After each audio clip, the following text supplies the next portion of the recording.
The Employment Minister has labelled a ruling by the Fair Work Commission to boost the wages of millions of Australians by 5.75% as the best decision in history for the nation's lowest paid workers. But employer groups warn it will damage small business, and the markets are forecasting another jump in interest rates as early as next week.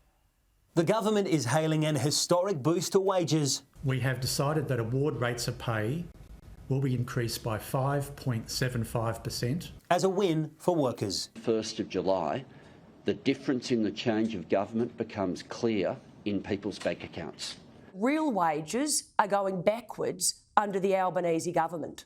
A quarter of the country's workforce will benefit from the industrial umpire's ruling, with a small cohort on the minimum wage to benefit from a technical change that boosts their wage by 8.6%.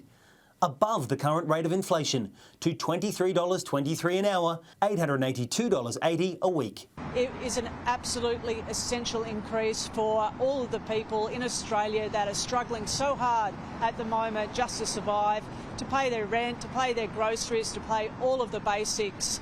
Employers say it's a bad day for small business. Our concern is that it does add significantly to costs for small businesses in particular. The increase for the minimum wage is actually substantially higher again, so it's outflanking inflation. If I was standing on the side of the employee, it's probably justified. I mean, inflation is killing so much of the economy, but for the average person where the cost of, their wages haven't increased, but everything else has, food, essentials, 10%, that's just across the board. Every thing we bring to our coffee shop gonna increase too, so probably we have to increase the some prices, but not much to make the customers happy.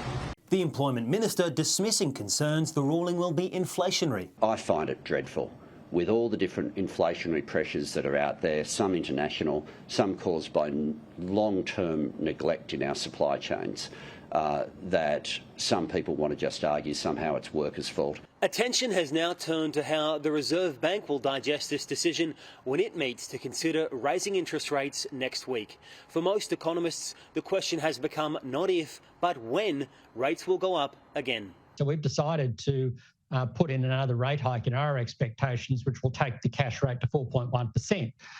It's most likely, I think, to occur in July, but it could come as early as next week. Joel Phillips, Sky News, Canberra.